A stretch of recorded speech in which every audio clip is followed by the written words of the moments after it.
नमस्कार दोस्तों। रामायण भारतीय संस्कृति का अद्भुत ग्रंथ है। रामायण की कहानियां तो आपने बहुत सी सुनी और देखी होंगी, और आपने यह भी सुना होगा कि भगवान श्री राम ने 14 साल के वनवास के दौरान बाली को छुपकर मारा था। लेकिन क्या आप यह जानते हैं कि प्रभु श्री राम ने बाली को छुपकर क्यों मारा और बाली ने भगवान श्री राम से अपनी मौत का बदला कैसे लिया? अगर इसके बारे में नहीं जानते हैं तो आज हम इस छोटे से वीडियो के माध्यम से आपको बताने जा रहे हैं कि प्रभु श्री राम ने छुपकर बाली का वध क्यों किया और बाली ने भगवान श्री राम से अपनी मौत का बदला कब और कहां लिया था। तो आइए जानते हैं इसके बारे में। लेकिन आगे बढ़ने से पहले अगर आप हमारे चैनल पर पहली बार आए हैं तो हमारे चैनल भक्ति कहानियाँ को सब्सक्राइब जरूर कर लें। दोस्तों, बानर राज बाली किष्किंधा का राजा और सुग्रीव का बड़ा भाई था। बाली का विवाह बानर वैद्यराज सुषेण की पुत्री तारा के साथ संपन्न हुआ था। तारा एक अप्सरा थी। बाली के पिता का नाम बानर श्रेष्ठ ऋक्ष था। बाली के धर्मपिता देवराज इंद्र थे। बाली का एक पुत्र था जिसका नाम अंगद था। बाली गदा और मल्ल युद्ध में पारंगत था। उसमें उड़ने की शक्ति भी थी। धरती पर उसे सबसे शक्तिशाली माना जाता था। रावण के अनुसार बाली को उसके धर्मपिता इंद्र से एक स्वर्ण हार प्राप्त हुआ था। इस हार की शक्ति अजीब थी।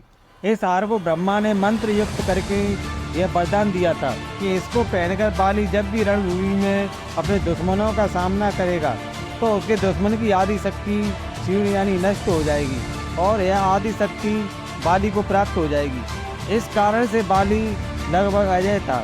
बाली ने अपनी शक्ति के बल पर दुंदुभी, मायावी और रावण को भी परास्त कर दिया था। बाली ने अपने ही भाई सुग्रीव की पत्नी को हड़पकर उसको बलपूर्वक अपने राज्य से बाहर निकाल दिया था। हनुमान जी ने सुग्रीव को प्रभु श्री राम से मिलाया। सुग्रीव ने अपनी पीड़ा बताई और फिर श्री राम ने बाली को छुपकर तब तीर से मार किया, जबकि बाली और सुग्रीव का मन युद्ध चल रहा था। क्योंकि प्रभु श्री राम ने कोई अपराध नहीं किया था, लेकिन फिर भी बाली के मन में यह शक था कि उन्होंने मुझे छुपकर मारा। जब प्रभु श्री राम ने कृष्ण अवतार लिया तब इसी बाली ने जरा नामक बहेलिया के रूप में नया जन्म लेकर प्रवास क्षेत्र में विष युक्त तीर से श्री कृष्ण को हिरण समझकर तब मारा, जब वे एक पेड़ के नीचे योग निद्रा में विश्राम कर रहे थे। दरअसल श्री कृष्ण ने द्वारका में अपना निवास स्थान बनाया और सोमनाथ के पास के स्थित प्रवास क्षेत्र में उन्होंने अपनी देह छोड़ दी। भगवान श्री कृष्ण इसी प्रवास क्षेत्र में अपने कुल का नाश देखकर बहुत दुखी हो गए थे। तभी से वे वहीं रहने लगे थे। एक दिन वे एक वृक्ष के नीचे विश्राम कर रहे थे। तभी किसी बहेलिये ने उनको हिरण समझकर तीर मार दिया। यह तीर उनके पैरों में जाकर लगा और तभी उन्होंने देह त्यागने का निर्णय ले लिया।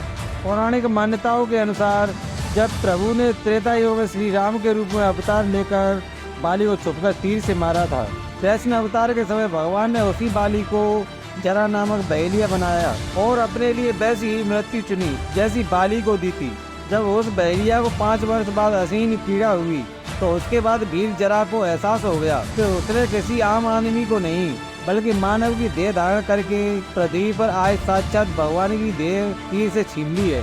तब वह वापस उसी स्थान पर आकर गोविंद गोविंद कृष्ण कृष्ण हरे हरे कहते हुए उस बहेलिये ने समुद्र में समाकर अपने प्राण त्याग दिए।